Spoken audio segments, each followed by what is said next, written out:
Olá pessoal, boa noite.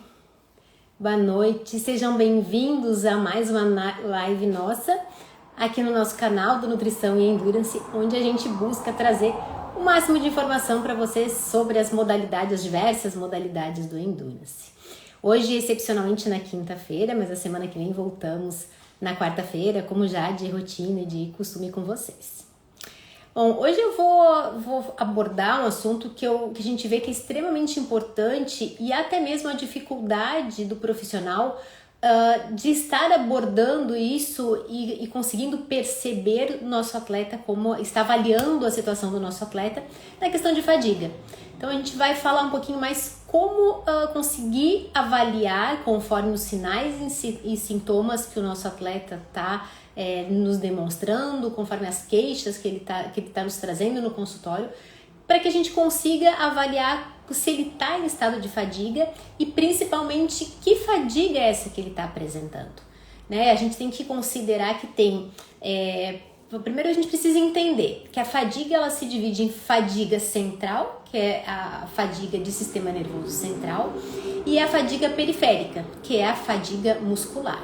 E aí, como que a gente faz no consultório para estar conseguindo avaliar qual é o tipo de fadiga que esse nosso atleta tá trazendo e tá apresentando conforme a queixa dele? E não tem um diagnóstico, é difícil de diagnosticar, né? Como é que se ele tá, se esse atleta realmente está em fadiga ou não. Então, dificilmente ele vai chegar falando que ele está fadigado. Ele vem com vários sintomas e aí, através desses sintomas, sim, que a gente precisa estar observando e estar conseguindo avaliar para realmente se ele está entrando em estado de fadiga e conseguir definir aí que tipo de fadiga está sendo.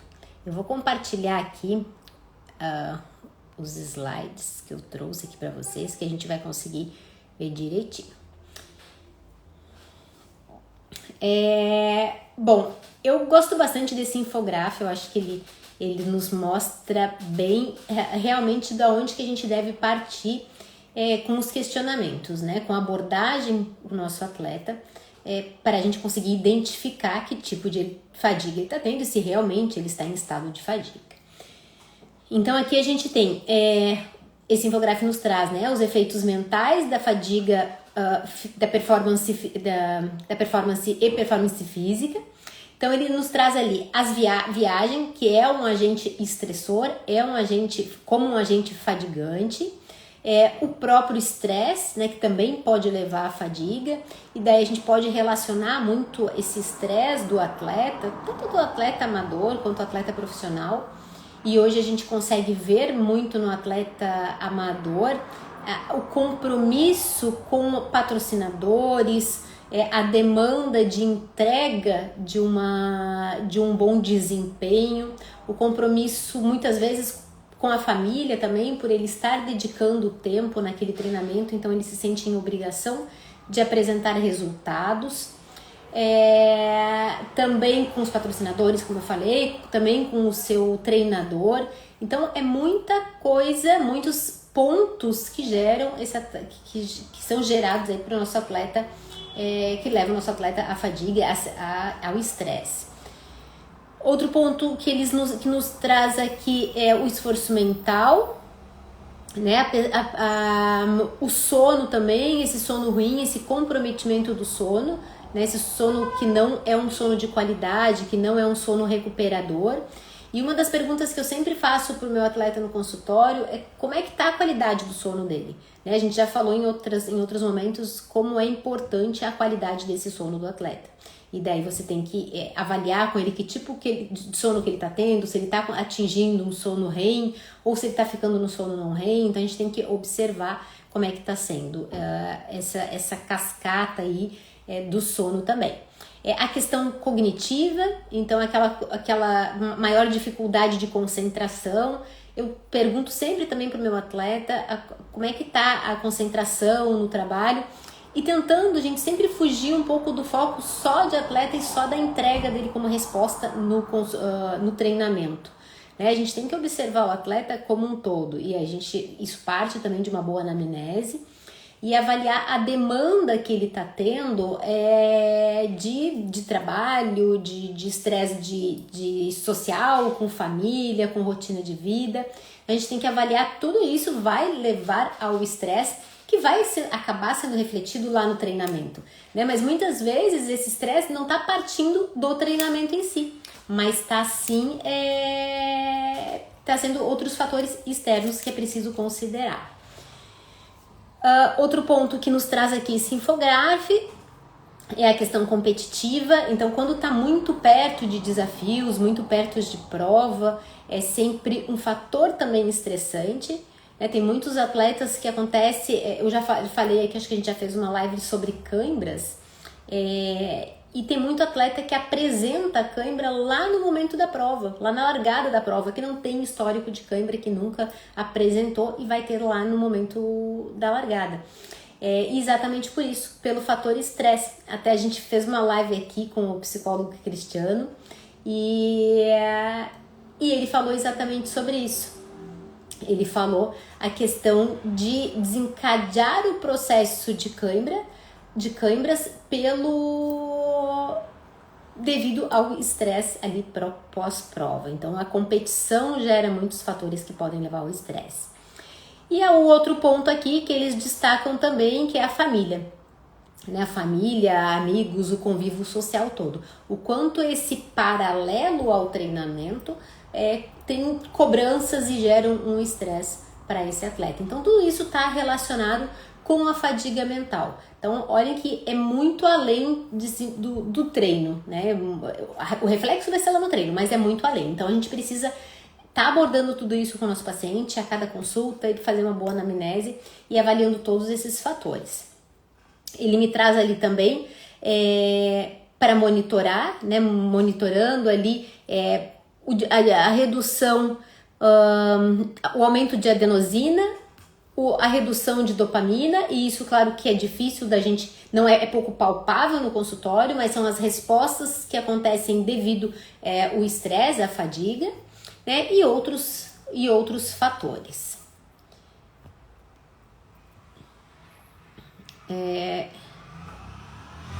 Deixa eu colocar aqui um outro slide. Aqui. Bom, esse estudo aqui, eles nos trazem esse estudo, tá muito pequenininho, eu não estou enxergando direito, mas eu não tenho certeza, ele é um estudo de 2019. E ele nos traz aqui exatamente sobre fadiga, né, como a fadiga mental pode se manifestar. Então, ele fala ali de comportamental, né, com o declínio do desempenho, pelo tempo de reação e o declínio cognitivo. Então, aqueles fatores que a gente tinha falado. O declínio cognitivo que ele vai ter, todo aquele estresse gerado extra treinamento, a resposta dele vai ser no treinamento, né? E muitas vezes ele vai ter esse tempo de treinamento, esse tempo de reação ao treinamento vai ser diminuído. E todos os outros fatores. Então, tem a questão de fadiga mental, comportamental. A questão subjetiva, né? O aumento de cansaço, falta de energia, diminuição da motivação e estado de alerta. Então, aquele atleta que normalmente ele estava muito motivado, sempre buscando novos focos, novos desafios, aquele atleta passa a não ter mais tanto interesse, diminuir o interesse. E a gente está vivendo um momento, eu tenho visto muito isso aqui no consultório, a gente está vivendo exatamente um momento que pelas provas terem sido canceladas por muito tempo, agora muitas já estão voltando, isso o atleta gerou uma ansiedade, principalmente para aquele atleta que já estava inscrito nas provas, e isso entra aí nessa cascata de desânimo, de falta de diminuição de motivação, mas não está relacionado com a fadiga, né? Muitas deles não está relacionado com a fadiga do atleta nesse momento, mas ele vai ter essa diminuição, principalmente aí de vontade de treinamento, e a gente precisa entender o que ele está buscando com isso nesse momento e se realmente é uma fadiga ou não é uma fadiga, e ajudá-lo dentro da nutrição, que é o nosso objetivo. E a parte fisiológica na atividade cerebral.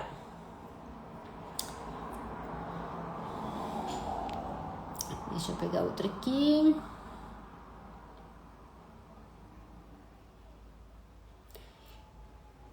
Bom, então a gente tem aqui esse outro slide que fala, né? Esse outro artigo aqui, é do mesmo artigo, na verdade, que ele fala do esforço mental, aumentando a adenosina, né? Aumentando a adenosina, diminuindo dopamina. A gente sabe qual é a importância disso, né? A gente sabe que a dopamina é um neurotransmissor responsável pela excitação, pelo foco, pela atenção. Então, toda aquela capacidade do atleta de boa resposta ao treinamento, daquela estabilidade, ele parte da dopamina.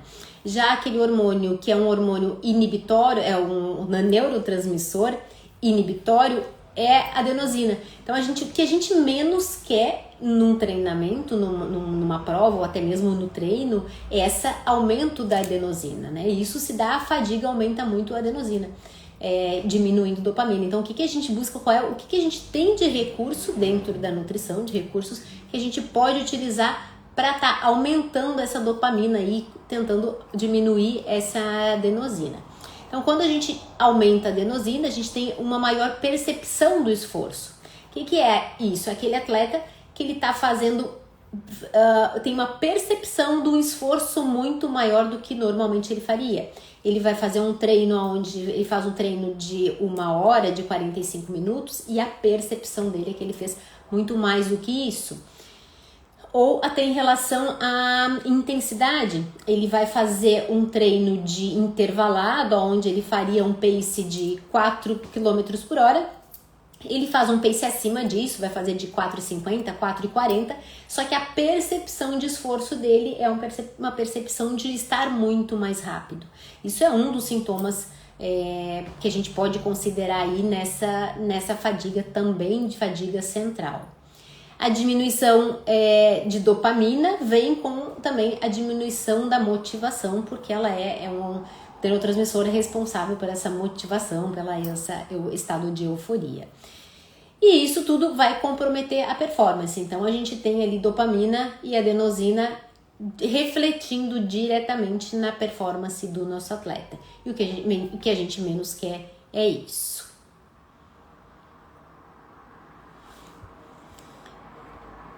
E aí, eu tenho esse outro slide aqui que continuando falando ainda de fadiga mental, ele fala das manifestações subjetivas e objetivas, né? Então, o aumento da resistência contra mais esforço, ou seja, que tá pequenininho ali para eu ler, aumento da resistência contra o esforço. Então, ele tem essa percepção que a gente estava falando de maior esforço, realmente com menos carga. Mudança do humor, então aquele atleta que passa a ser mais irritado, muitas vezes até com dificuldade dificuldade no trabalho, dificuldade em interação com o grupo, sensação de cansaço, falta de energia. Eu acho que um dos principais sintomas é a falta de energia, né? Então, quando ele chega no consultório relatando falta de energia, tem vários mecanismos lógicos que a gente pode avaliar, que a gente precisa avaliar, para ver aonde está vindo essa falta de energia, né? E normalmente também ela vai se dar pela fadiga mental, ali pela redução da dopamina, né? Então, essa redução da dopamina na fadiga, ela vai refletir aí nessa falta de energia do treino, e ela não vai ser uma falta de energia metabólica, mas sim uma falta aí, de neurotransmissores. Na queda do desempenho cognitivo, então, aquele atleta que é sempre cansado, acorda pela manhã, não tem vontade de treinar, ou fica adiando treinos, jogando treinos da manhã para a noite, assim sucessivamente, não conseguindo manter a sua rotina de treinamento. E o desempenho físico comprometido. Porém, não há alteração de frequência cardíaca, então não é um bom parâmetro para a gente estar avaliando essa frequência cardíaca em detrimento à fadiga mental. Acúmulo de lactato também não vai ser reflexo de uma fadiga central. VO2 máximo também não é alterado. Função neuromuscular também não são afetados aí pela fadiga central.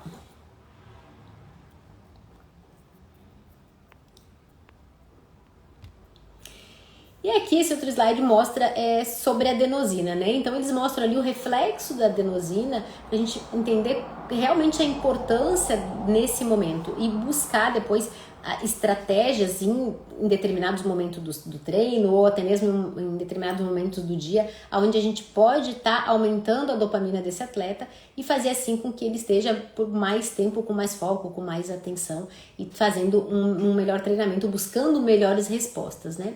Então, o acúmulo dentro do cérebro durante o período de vigília, acúmulo durante exercício físico intenso e o acúmulo durante atividade cognitiva com esforço.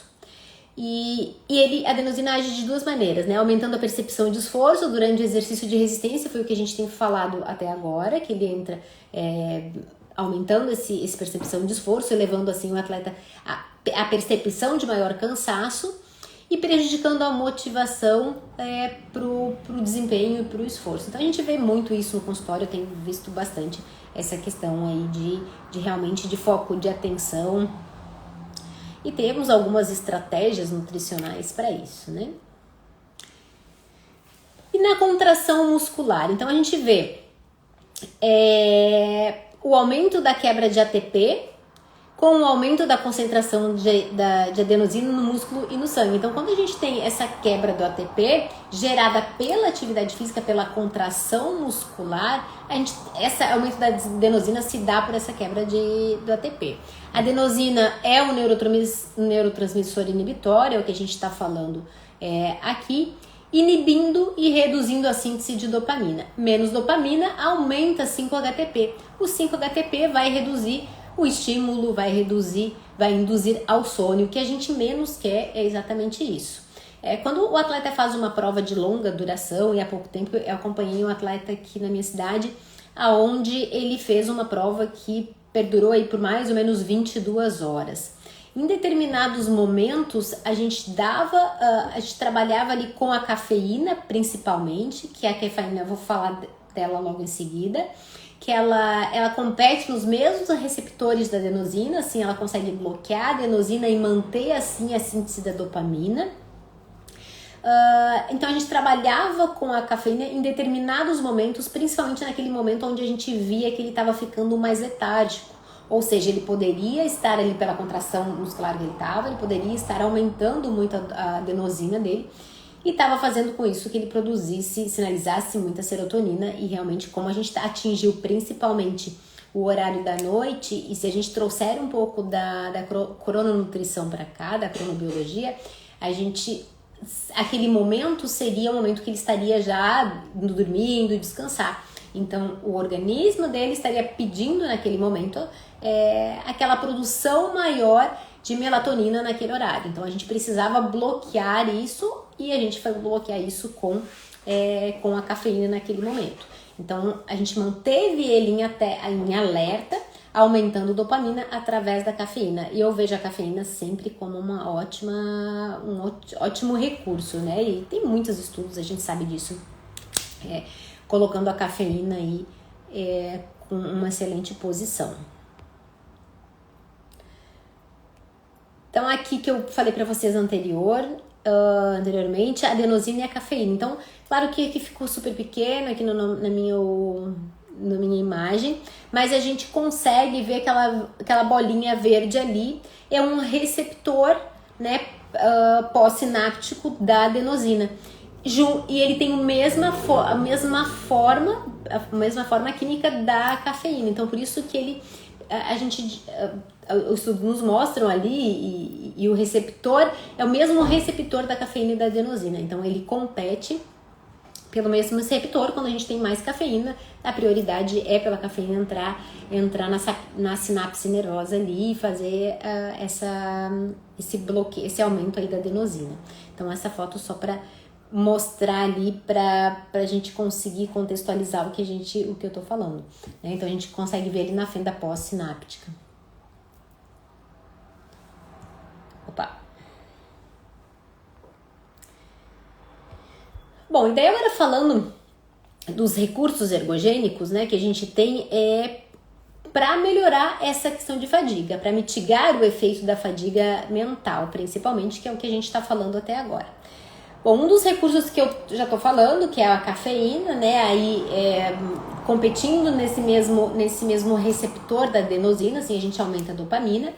Outro seria a creatina principalmente a creatina monoidratada, que é o que a gente mais trabalha aí no consultório, porque a creatina, ela é armazenada lá no neurônio na forma de fosfato. Quanto mais fosfato, melhor a síntese de ATP. Então, a creatina ajudaria muito nessa questão também de fadiga periférica, tendo mais energia para o cérebro, né? Então, a gente consegue ter aí, quanto mais ATP, mais a quantidade de energia, maior a quantidade de ATP. Quanto mais ATP, maior a quantidade de energia. Então, a creatina entraria nessa rota metabólica. A glicose e o enxágue bucal também tem evidências mostrando o enxágue bucal com cafeína e maltodextrina. Então, também agindo aí a cafeína nesse mesmo receptor. Então, a gente tem vários recursos aqui, várias opções de estar usando com o nosso atleta. Mas isso, gente, a gente precisa entender que normalmente a gente vai conseguir usar esses recursos nas provas mais longas, né? E não nas provas e nos treinamentos mais longos. Se esse meu atleta está em fadiga e eu avalio que é uma fadiga, não é muscular, que é uma fadiga periférica, eu não vou conseguir ajudá-lo imediatamente num treino muito curto, num treino de alta intensidade. Talvez administrar essa suplementação, a suplementação nem tem o tempo de ficar ativa, né? Nem tenho tempo para conseguir estar utilizando isso e realmente dar a resposta que a gente busca. Então a gente tem que buscar tratar essa resposta, essa fadiga central do nosso atleta extra treinamento, né? Ver o que está acarretando isso e como a gente pode ajudá-lo até mesmo dentro dos recursos ergogênicos, mas antes do treinamento, antes na rotina de vida dele. E daí sim, nos treinos longos, os treinos de longa duração, a gente entrar com suplementos, com os recursos ergogênicos que vão auxiliá-lo naquele momento.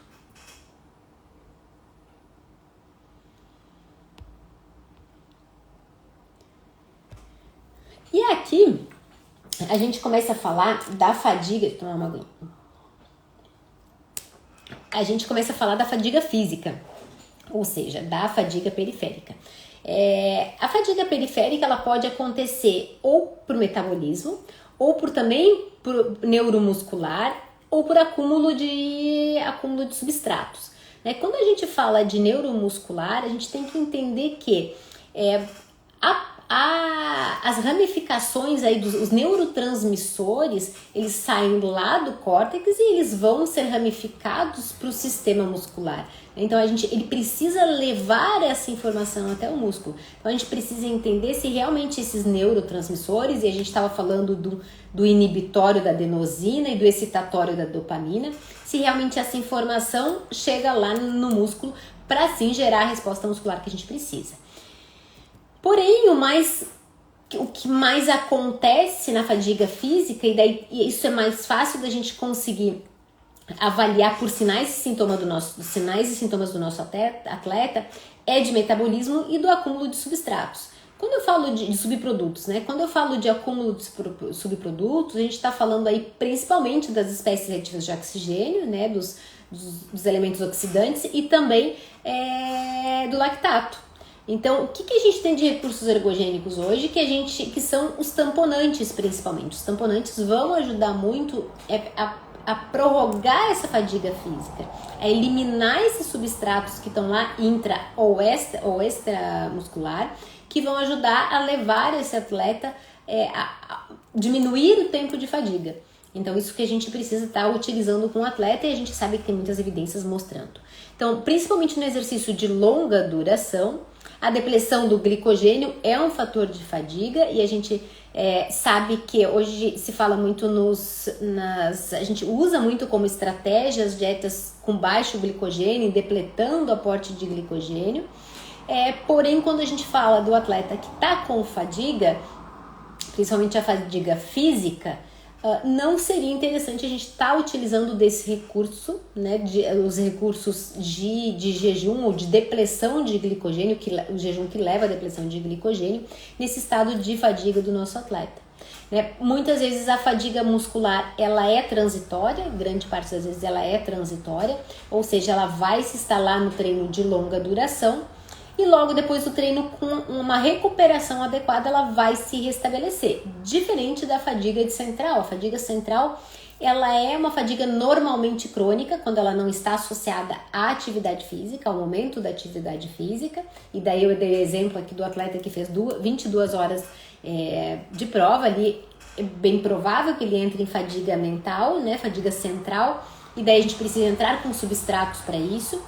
Mas aqui a gente está falando da fadiga física. Então a fadiga física, ela vai ocorrer normalmente em treinos, durante o treino ou durante a prova, e de longa duração. E é aqui que a gente usa a suplementação, exatamente para isso. E daí a glicose sanguínea, a glicose hepática e o glicogênio muscular vão fazer toda a diferença, evitando ou diminuindo a fadiga desse atleta.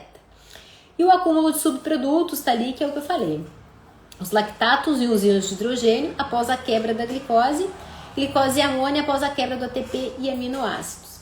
Então, assim, a gente também já falou aqui antes, mas a gente vê alguns suplementos utilizados como tamponantes, que dão muita resposta, e daí eu falo da beta-alanina e do bicarbonato, porque a beta-alanina, ela é um tamponante intracelular e o bicarbonato um tamponante extracelular.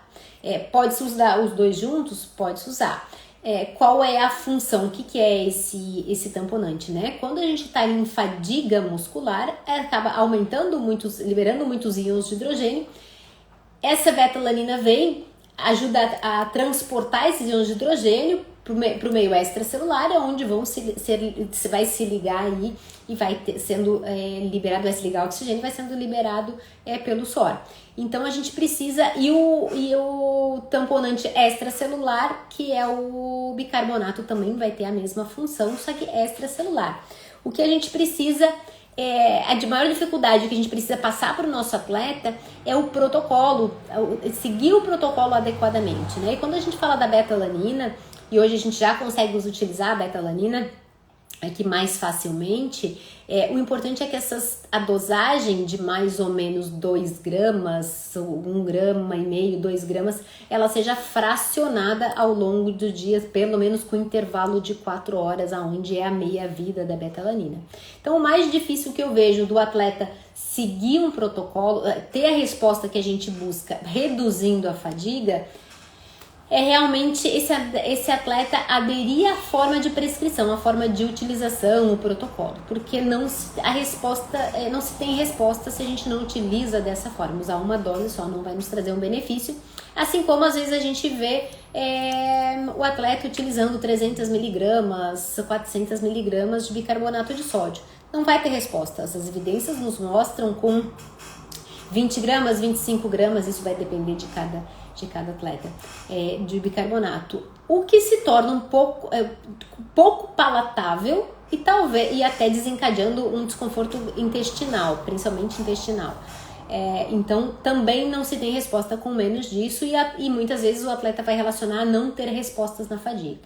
Então a gente precisa entender que a fadiga física é uma fadiga, normalmente uma fadiga transitória, aguda, que vai acontecer no treino, e a gente tem suplementações, estratégias suplementares que vão corroborar para a redução dessa fadiga muscular. Então a gente falou de beta-alanina, falamos de creatina, de beta-alanina, de bicarbonato para a fadiga física, e falamos de cafeína, creatina, e a glicose entra nos dois aspectos aqui, para a fadiga mental, fadiga central, e a glicose entra nos dois contextos, né? Então a gente precisa ter em mente primeiro o que está sendo esse sintoma do nosso atleta.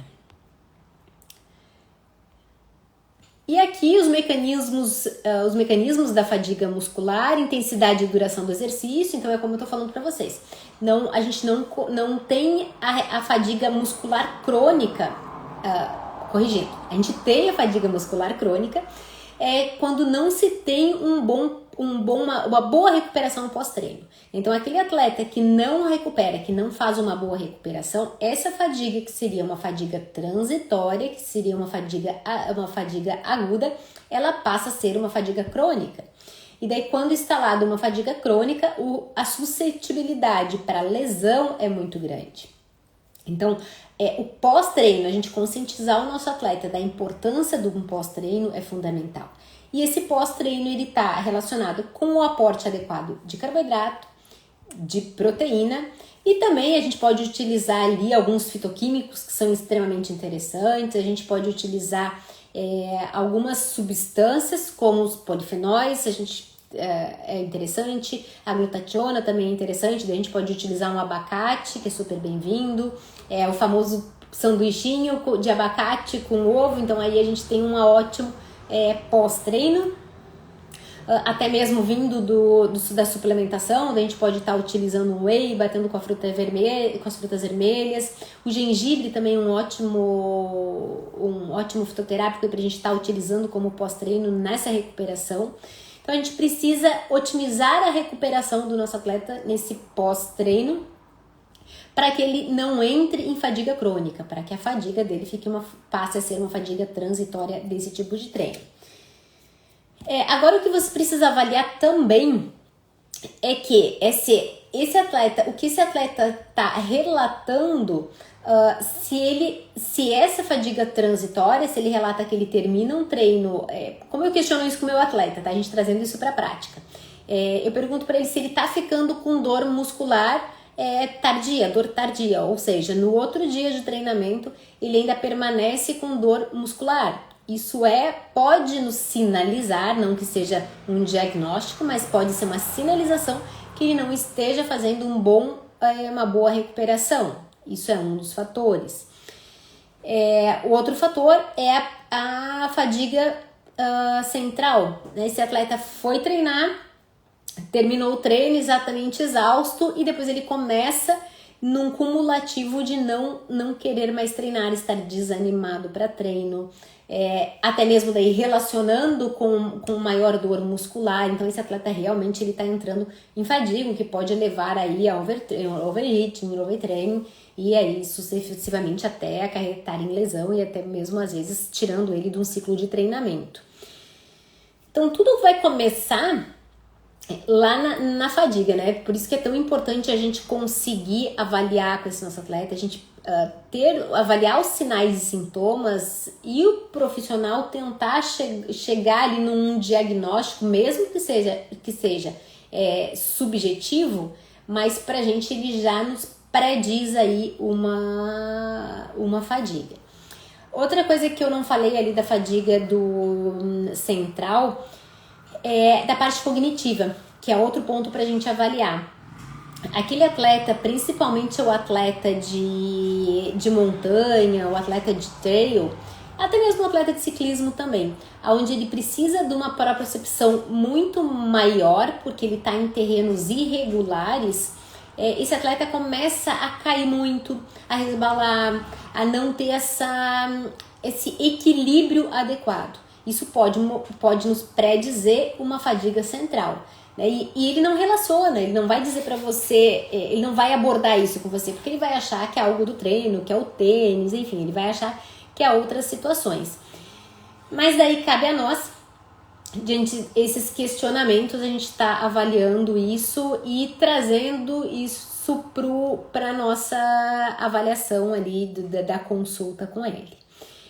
Outro ponto que a gente precisa questionar sempre o nosso atleta, e que eu já falei lá no início, é a questão do sono, né? Aquele atleta que tá com sono ruim, tá com dificuldade de descansar, tá com dificuldade de realmente entrar de todas as fases do sono REM, sono não REM, ele pode estar sendo aí, tá tendo essa fadiga central, que ele não tá conseguindo descansar. Deixa eu ver a próxima que a gente tem aqui. Bom, então, gente, resumindo assim, o que eu falei aqui, a gente precisa primeiro avaliar com o nosso paciente, consegue diagnosticar através de sinais e sintomas. É dessa forma que a gente vai conseguir avaliar uma fadiga do nosso atleta. Sinais e sintomas. Perguntar, questionar e observar. Fadiga central e conseguir diferenciar fadiga central e fadiga periférica. Fadiga central, sistema nervoso central, ou seja, tudo que demanda da parte cognitiva, foco, atenção, dificuldade de produtividade de trabalho, desânimo, apatia, não querer mais treinar, a falta de inapetência, isso tudo a gente relaciona com a fadiga central. E isso é uma fadiga central, digamos que crônica, não aguda, né? A crônica, não sei se tem essa nomenclatura, como eu vou falar, mas enfim, a fadiga central crônica a gente considera quando ela passa a ser mais frequente, né? Ela passa por semanas, meses, ela é cumulativa. A fadiga central aguda seria aquela fadiga do treinamento, daquele treino de longa distância, principalmente menos de intensidade, tá? Mais no treino de longa distância, aonde esse atleta tem picos durante o treinamento, né? Tem picos que ele consegue entregar, ter a resposta que ele tem lá no treinamento, entregar a resposta, uma boa resposta, ou seja, de intensidade e até mesmo o volume, e daí a gente entra com recursos ergogênicos aqui, a gente vai entrar com recursos ergogênicos como a cafeína, a creatina e a glicose principalmente, a gente pode usar maltodextrina, enfim, conforme for aí o seu direcionamento da utilização de glicose para esse atleta, para que ele mantenha aí, principalmente que ele aumente a dopamina e mantenha a síntese desse hormônio, que é o hormônio da euforia, o hormônio do prazer de estar ali, onde ele vai continuar naquele mesmo foco e naquela mesma atenção. Isso a gente diminui a adenosina, que é o hormônio inibitório que vai estar sendo produzido nesse tipo de treinamento.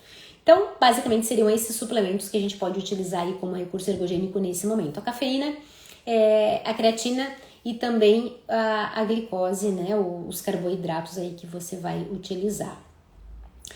Quando a gente fala de fadiga periférica, a gente fala de fadiga transitória, de fadiga aguda, né, a não ser que ela desencadeie aí para uma fadiga crônica, mas no primeiro momento, diferente da fadiga central, vem a fadiga aguda, onde ele está fazendo um treino, e aí a gente pode até considerar um treino de alta intensidade, mas a gente vai pensar mais no treino de baixa intensidade e longa duração, que é o treino de endurance, onde ele vai ter dificuldade de contração muscular, vai diminuir a contração muscular dele através aí de metabólico, né? E daí a gente pode considerar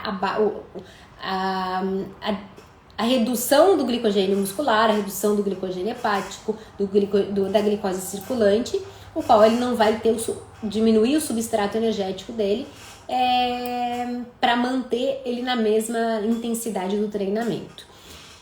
E o acúmulo de subprodutos. Daí a gente fala ali principalmente dos íons de hidrogênios, né, gerando essa acidose metabólica, que elas podem ser melhoradas, amenizadas com os tamponantes. E daí a gente tem a beta-alanina e o bicarbonato de sódio que a gente pode estar utilizando Na verdade, a gente não vai estar utilizando o intratreino, tá, gente? Suplementos. O bicarbonato de sódio a gente tem um uso mais agudo, agudo, e a beta-alanina a gente precisa do uso crônico, pelo menos aí de 4 semanas pra gente ver uma resposta tamponante. Então a gente precisa estar administrando com o nosso atleta por mais tempo. Quando a gente for avaliar essa fadiga do nosso atleta, a gente não consegue isolar, né? A gente não consegue isolar a fadiga periférica e a fadiga central, até porque a fadiga periférica ela é sinalizada também, como eu expliquei, ela é sinalizada também por esses neurotransmissores que eles vão chegar lá no músculo, trazendo essa informação, levando essa informação e até mesmo para a liberação do cálcio lá do retículo sarcoplasmático para fazer a contração muscular. Mas a gente precisa avaliar esse atleta no todo. E quando a gente avalia, a gente vai tratar desde uma fadiga central até uma fadiga periférica. E daí a gente ter uma boa recuperação é fundamental para isso. A gente já falou aqui em outros momentos também que muitas vezes esses ativos que a gente utiliza para a recuperação do nosso atleta são antioxidantes. E porém os antioxidantes, eles vão confrontar, eles vão reduzir a resposta adaptativa do treinamento. Quando eles são oriundos da suplementação, gente, aí que muitas vezes a gente pode ter essa confusão, fazer essa confusão. Quando eles são oriundos do alimento, eles não acontece essa inibição da resposta adaptativa, né? Então a gente pode fazer sim num pós-treino, colocar as frutas vermelhas, os polifenóis, a gente pode colocar a glutationa, a gente pode dar um bom aporte de carboidratos, de proteína. A gente não vai interferir nessa resposta adaptativa do treino. E sim, a gente vai gerar uma melhor recuperação para o nosso atleta, evitando assim que ele entre em fadiga aguda ou entre fadiga crônica posteriormente. Porém, a gente precisa ter em mente que se esse atleta ele já está em fadiga, se ele chega no consultório já com fadiga, seja ela fadiga central ou fadiga periférica, a gente precisa tirar o nosso atleta daquele estado que ele está.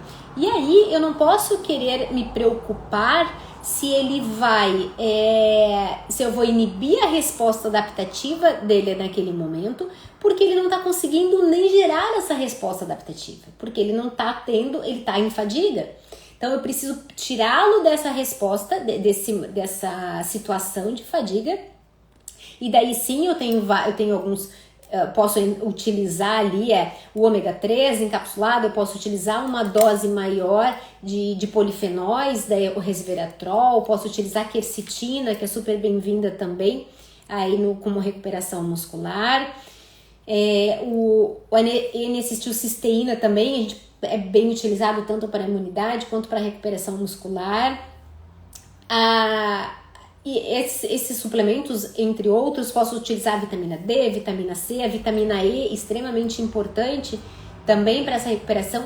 Então, nesse momento, eu preciso retirar esse meu atleta dessa situação de fadiga. Retirei, melhorei toda essa questão, aí voltamos para uma prescrição onde a gente vai potencializar a resposta adaptativa ao treinamento e sempre cuidando nesse pós-treino para ele ter uma boa recuperação. Quando eu falo do pós-treino, às vezes o atleta se confunde, e aí a gente precisa deixar muito claro para ele que esse pós-treino ele não está relacionado somente com aquela alimentação que ele vai fazer pós-treino ali, que ele vai fazer muito próximo ao treino, e sim no decorrer do dia inteiro, né? Até porque a gente sabe que o pós-treino é o que ele fez nas 12 horas antes e o pré-treino nas 12 horas depois e nas 12 horas antes. A gente precisa ter essa alimentação num contexto todo, a gente precisa ter esse aporte de proteína fracionado ao longo do dia, a gente precisa ter esse aporte de carboidrato fracionado ao longo do dia. Assim como as vitaminas, a vitamina C, eu já fiz uma live aqui sobre vitamina C e a gente viu que não é importante suplementar via suplementação a vitamina C. E sim, a gente tem um bom aporte de proteínas, porque a saturação dos receptores é muito baixa. A gente satura um receptor de vitamina C com mais ou menos 100 miligramas. Uma goiaba tem 90 miligramas de vitamina C. Então, da alimentação, a gente consegue um bom aporte. Mas talvez para esse atleta que precisa recuperar de uma fadiga, entrar com mais vitamina C, a gente pode ter um benefício sim. Então, gente, avaliar esse atleta, avaliar esse paciente, conseguir ter o discernimento e mostrar para ele em que momento que ele está, se aquelas queixas que ele está relatando condizem com uma fadiga ou se ela está predizendo uma fadiga, porque ela está batendo na porta ali e se ele não fizer algo agora, nesse momento, ele vai entrar em fadiga e essa fadiga pode já ser instalada logo crônica, às vezes ele demora de ouvir a resposta, de ouvir o seu corpo, essa fadiga vai ser crônica e daí para a gente sair dessa situação, com certeza ele vai diminuir a resposta do ciclo de treinamento dele, vai interferir nessa resposta do ciclo de treinamento. Gente, alguém tem alguma dúvida sobre fadiga? Acho que a gente ficaria aqui por horas falando sobre fadiga, mas basicamente é isso. Eu gosto bastante de usar o ômega 3 para trabalhar com a fadiga do nosso atleta. A vitamina D numa dose um pouco mais aumentada, a gente manter a vitamina D do nosso atleta ali basal entre 50 e 60 é extremamente importante. Os polifenóis, a gente já fala há muito tempo, resveratrol, 50 mg de resveratrol é uma ótima dosagem para a gente estar trabalhando com o nosso atleta. Lembra que quando encapsulado a gente tem que cuidar nessa resposta adaptativa. A quercetina também. O NAC também super importante, a gente está utilizando, super interessante estar utilizando aí em fadiga. A gente pode utilizar ali 500 a 600 mg de NAC por dia para essa resposta. Vitamina E também interessante. O que mais que a gente tem de suplementação? Eu acho que essas suplementações aí a gente consegue ter uma boa resposta para o nosso atleta. E daí a gente está utilizando aí na forma de alimentação durante todo o ciclo de treinamento, é extremamente importante. A gente pode trabalhar aí com ômega 3 na forma vegetal, na forma de aula, e daí a gente tem ali as semente de chia, até lembrando aqui por esse meu desenho que está representado, as frutas vermelhas. Então, gente, é isso que eu queria trazer hoje para vocês, falar sobre um assunto que é tão importante para o nosso atleta e para a gente manter a saúde física e a saúde mental do nosso atleta. É importante a gente ter essa correlação aí desses alimentos que são fontes de substratos importantes para isso. Se alguém tiver alguma dúvida, pode deixar aqui no nosso canal que a gente vai respondendo aí ao longo da semana. Às vezes o pessoal deixa inbox, não tem problema, a gente responde inbox também. E fiquem de olho que logo, logo a gente vai estar tendo novidades aí sobre nossa próxima turma do nosso curso de nutrição e endurance. Entrem lá no Telegram, que a gente traz vários artigos, está sempre publicando artigos, sempre trazendo alguma coisa para vocês e informando também aqui os assuntos dos nossos canais. Então é isso, gente. Até semana que vem. Qualquer dúvida, deixam aí pra gente. Até mais. Obrigada a todos que estiveram aqui presentes em mais esse dia. Beijinho para vocês. Boa semana.